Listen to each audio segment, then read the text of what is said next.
ये देखो अंकिता, ये बन रहा है हमारा नया घर। पापा ये सम कैसे होगा? अरे हमको नहीं पता बिटिया, हमको ये खिटर पिटर नहीं आता है, कैसे बताएं? आप कर लो यहाँ पर, हाँ आराम से, जैसे लिख रहे हो ना यही लिख दो। राहुल, इस बच्ची को देखना किस तरीके के मैथमेटिक्स के क्वेश्चन पूछ रही है। मुझे तो लग रहा है ये इसके पापा है। हाँ तो वो मामूली सा मजदूर है और उसकी बच्ची देखो कैसे क्वेश्चन पूछ रही है अपने पापा से। एक बार चलना, इनसे बात करते हैं। चलो। अरे सुनिए भाई साहब, एक बार आना। पढ़ाई करवाते हैं। हाँ भाई साहब, वो आपकी बेटी है? हमारी बेटी है मैम साहब। क्या हुआ, कुछ गलती कर दी क्या इसने? ये यहाँ पे क्या कर रही है और आप इसको अपने साथ लेके आए हो क्या? वो क्या है ना कि हम अकेले रहते हैं अपने घर में। इसकी माँ बचपन में इसको छोड़ के चल बसी, तब से हम ही ने इसको पाला पोसा है।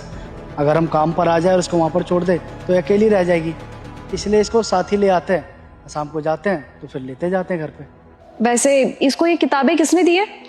हमारे पास कहाँ से किताबें आएगी, हम तो दिहाड़ी मजदूर करने वाले हैं।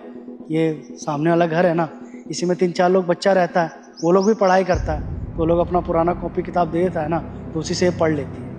अरे कैसे बाप हो तुम, उसको पढ़ाई लिखाई क्यों नहीं करवाते? पैसा नहीं है ना इतना हमारे पास साहब। मेम साहब, अरे हम दिहाड़ी मजदूर हैं, दिहाड़ी का काम करते हैं और हमारा तो कोई रहने का ठिकाना भी नहीं है। जहाँ भी जाते हैं 2-3 दिन का काम होता है, आज यहाँ कल वहाँ। ऐसे में अपनी बच्ची को कहाँ कहाँ पढ़ाते फिरेंगे, इसीलिए इसका दाखिला नहीं करवाए। अगर कोई स्थायी ठिकाना होता ना तो इसका सरकारी स्कूल में दाखिला करवा देते, लेकिन अब हमारे पास कोई ऐसा ठिकाना तो नहीं है, इसीलिए हम इसका दाखिला भी नहीं करवाए। और प्राइवेट स्कूल तो आप लोगों को पता है कितना महंगा होता है, इतनी हैसियत है नहीं हमारी, बस इसीलिए हमने बच्ची का दाखिला कहीं नहीं करवाया। पढ़ लेती है खुद से ही। और वैसे आप लोगों को एक सच बात बताए, हमारी बिटिया को ना पढ़ने लिखने का बहुत शौक है। ये सामने वाले बच्चा लोगों को ना ये अपना दोस्त बना ली थी, उसी किताब से कभी कुछ पढ़ लेती है कभी कुछ पढ़ लेती है।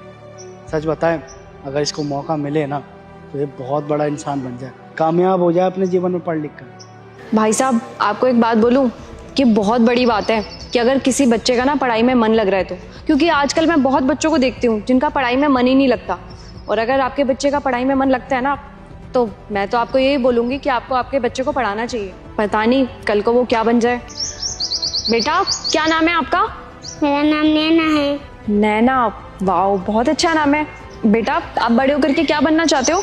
हम तो मैं डॉक्टर बनना चाहती हूँ।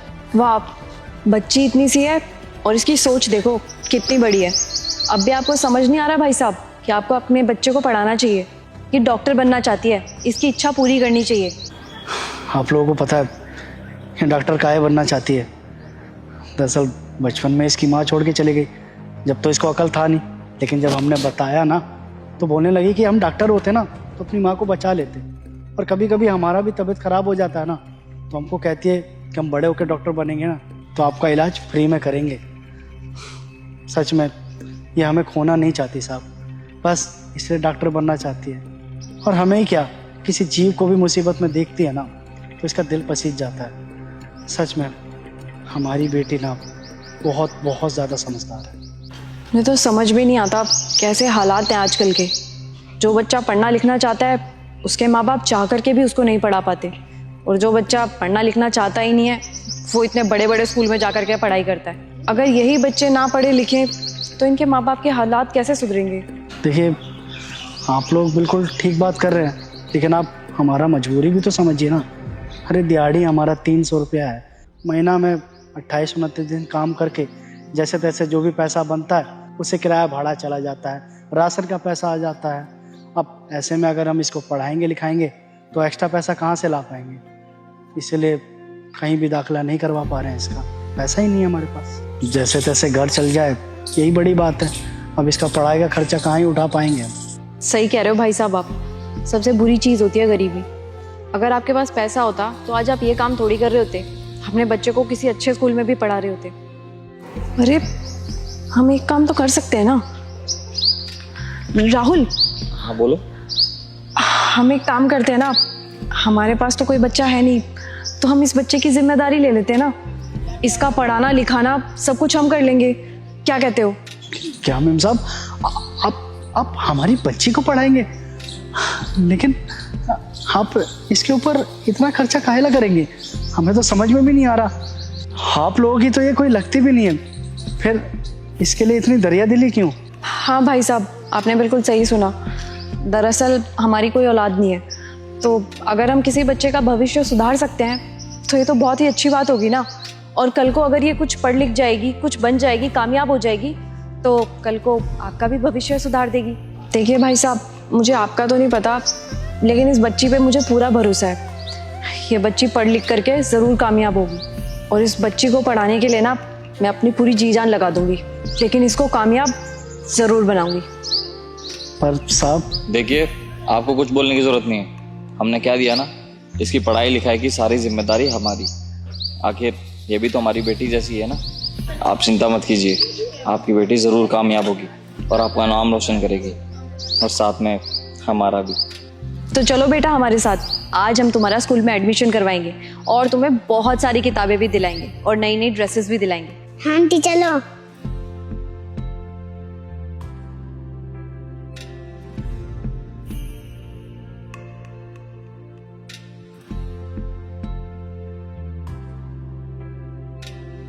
मैडम, हाँ भैया।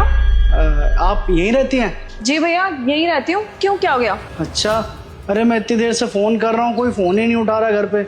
ये पकड़े आपका ऑर्डर। ऑर्डर? पर भैया मैंने कोई ऑर्डर नहीं किया, और मैं तो अभी आपके सामने बाहर से अंदर आ रही हूँ ना, मैं कैसे ऑर्डर कर सकती हूँ? तो मैडम किसी ने तो किया होगा ना घर में। अच्छा हाँ, मेरे हस्बैंड है, शायद उन्होंने किया होगा ऑर्डर। लाइए दीजिए। वैसे भैया एक बार चेक कर लीजिए, आकाश के नाम से ही है ना ऑर्डर? मैं देख लेता हूँ। नहीं, ये यहाँ तो राहुल शर्मा लिखा आ रहा। राहुल शर्मा? नहीं भैया, यहाँ पे तो कोई राहुल शर्मा नहीं रहता, और यहाँ अगल बगल मेरे पड़ोसी हैं, वहाँ पे भी कोई राहुल शर्मा नहीं रहता, सबको जानती हूँ मैं। ये मेरा ऑर्डर नहीं है भैया, एक बार चेक कर लो आप दोबारा से। आपका ऑर्डर नहीं है? मैडम एड्रेस तो बिल्कुल सेम यही है, एड्रेस तो गलत नहीं है। एक बार भैया अपना फ़ोन दिखाओ मेरे को। हाँ देखिए आप। अरे नहीं भैया, बिल्डिंग नंबर तो ठीक है, लेकिन सोसाइटी भी गलत है और ब्लॉक भी गलत है। ये ब्लॉक ए है, ब्लॉक बी नहीं। और ये मैक्स हाई सोसाइटी नहीं है, ये ग्रोव सोसाइटी है। बी ब्लॉक कहाँ है? अच्छा हाँ, ये तो नीचे लिखा हुआ है ना मैडम, ध्यान ही नहीं दिया मैंने। यहाँ कहाँ है बी ब्लॉक? भैया बी ब्लॉक तो अगर यहाँ से आप लेफ्ट जाओगे ना, वहाँ पे जाकर के पड़ेगा, लेकिन भैया आप स्कूटी से भी जाओगे ना तो कम से कम 15 से 20 मिनट लगेंगे आपको। 20 मिनट? मुझे तो और भी जगह ऑर्डर देना है। ठीक है मैडम, तो मैं उन्हें दे आऊँगा, जाइए। ठीक है भैया।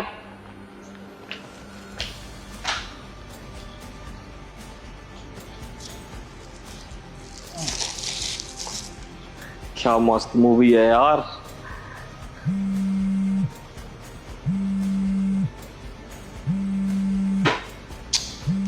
पूरी मूवी खराब करेगा यार ये। हेलो हेलो सर, ये आपका ऑर्डर आया था सर, आप फ़ोन ही नहीं उठा रहे हो जब से। भाई तेरा दिमाग सही है, जब से फोन पे फोन करे जा रहा है भाई। वो बंदा बिजी भी हो सकता है, और भी काम है मेरे पास। तेरा ऑर्डर लेने के लिए नहीं बैठा सिर्फ मैं। हाँ भैया, बाहर ही हूँ मैं। हाँ रुक जा, आ रहा हूँ। आ जाओ। क्या चल रहा है ये? मैडम कह रही है गलत एड्रेस है, भैया कह रहे हैं कि आ रहा हूँ बाहर। काम करता हूँ, यहीं वेट कर लेता हूँ, आ जाएंगे खुद ही, जल्दी आ जाए बस। अरे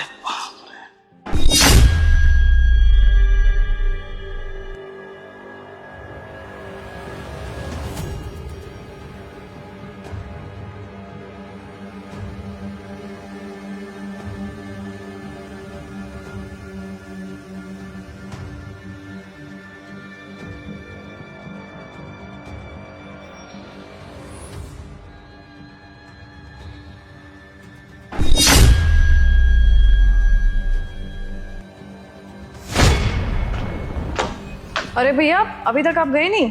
हाँ मैडम, वो फ़ोन ही नहीं उठा रहे हैं। भैया मैंने आपको बताया तो था कि एड्रेस गलत है। ये मुझे ऐसा लग रहा है ना, वो कस्टमर आपको परेशान करना चाहता है। एक बार आप कस्टमर से सही से बात करके देखो, क्योंकि बिल्डिंग नंबर तो सही डाल रखा है, लेकिन सोसाइटी और ब्लॉक दोनों गलत डाल रखे हैं।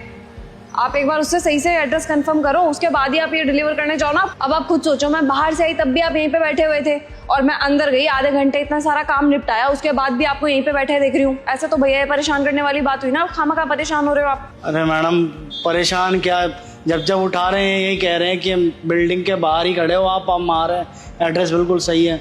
तो भैया एक बार आप उनसे कह दो ना कि आप परेशान हो रहे हो, आपके पास एक ऑर्डर तो होगा नहीं सिर्फ और सिर्फ उनका, और भी तो ऑर्डर होंगे ना आपके पास। हाँ मैडम वही तो, मेरे पास और भी ऑर्डर है, मेरे को लेट हो रहा है, अब हर जगह लेट पहुंचूंगा तो इसमें भी मेरी गलती मानी जाएगी, और वो भी यही कह रहे हैं कि बिना ऑर्डर दिए चला गया तो वो मेरी कंप्लेन कर देंगे। मैडम क्या ही बोले हम, हमारे यहाँ पर ना सिर्फ कस्टमर की ही सुनी जाती है, हमारी कोई सुनने को तैयार ही नहीं होगा। अब इसलिए सोच रहे हैं ऑर्डर दे के ही जाएँ, कंप्लेन तो हमारी होगी ना, नौकरी तो हमारी खतरे में आ सकती है, नौकरी भी खतरे में आएगी, इस महीने का जो सैलरी है वो भी कट के ही मिलेगी हमें अगर हम ऐसे चले गए तो। इसलिए बैठे हैं, इसलिए वेट कर रहे हैं कि आ जाएंगे तो हम ऑर्डर दे के चले जाएँ। ठीक है भैया, अब वो कह रहे हैं तो फिर कर लो आप वेट, लेकिन मैं फिर भी आपको कह रही हूँ एड्रेस गलत है, वो नहीं आएगा अब यहाँ से आपका ऑर्डर लेने के लिए। देख लो अब, बाकी आपकी मर्जी है।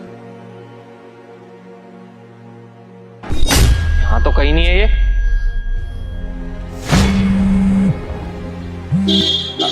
हाँ हेलो भैया, दिखा मैं आपको। अबे कहाँ है तू?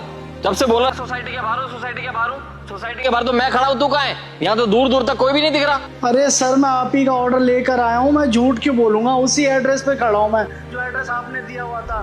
ये आपका B152 है ना, ए ब्लॉक ग्रूम लेक। पागल वागल है क्या तू? किसने बोल दिया तेरे को ए ब्लॉक में रहता हूँ मैं? अबे बी ब्लॉक में रहता हूँ मैं, यहाँ से 3 किलोमीटर दूर है वो। सर एड्रेस तो ये डाला हुआ है ना, अब आप खुद चेक करो, मैक्स हाइट तो आ ही नहीं रहा इसमें। अबे वो सब मुझे नहीं पता, मेरे को मत सिखा क्या सही है क्या नहीं। अभी अगर 5 मिनट में तू नहीं आया ना तो तेरी बेटा कंप्लेंट कर रहा हूँ मैं। सर ऐसा मत कीजिए सर, ये क्या कह रहे हो आप, पिछले 1 घंटे से आपका वेट कर रहा हूँ, आपका ऑर्डर लेके खड़ा हूँ मैं यहाँ पर, आप अब कंप्लेन मत कीजिए प्लीज। हेलो हेलो सर, क्या चल रहा? भैया आप अभी तक इधर ही हो? अरे मैडम अभी कस्टमर का ही कॉल आया था, उन्हीं से फ़ोन पे बात कर रहा था। अरे उन्हें बताया मैंने कि आपने गलत एड्रेस डाला हुआ है, और उनको भी पता लग गया था कि एड्रेस गलत है, लेकिन अपनी गलती नहीं मान रहे, कह रहे कि 5 मिनट में पहुंच जा वरना कंप्लेन कर देंगे। ये कोई सही बात है क्या?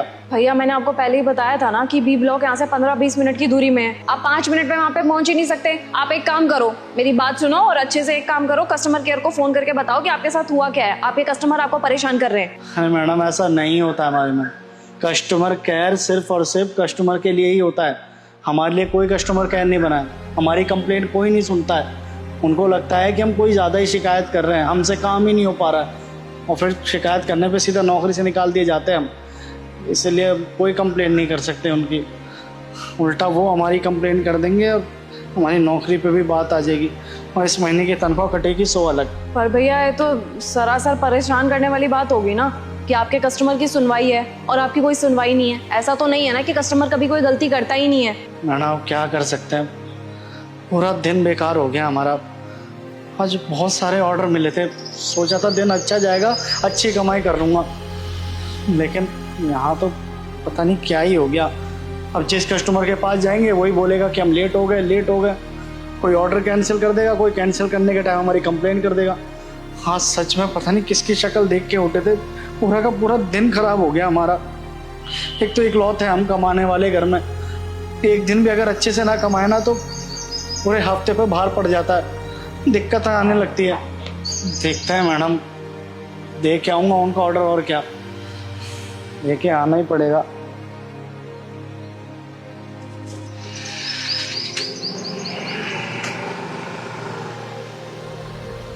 कैसे कैसे लोग हैं इस दुनिया में, मुझे समझ में ही नहीं आता।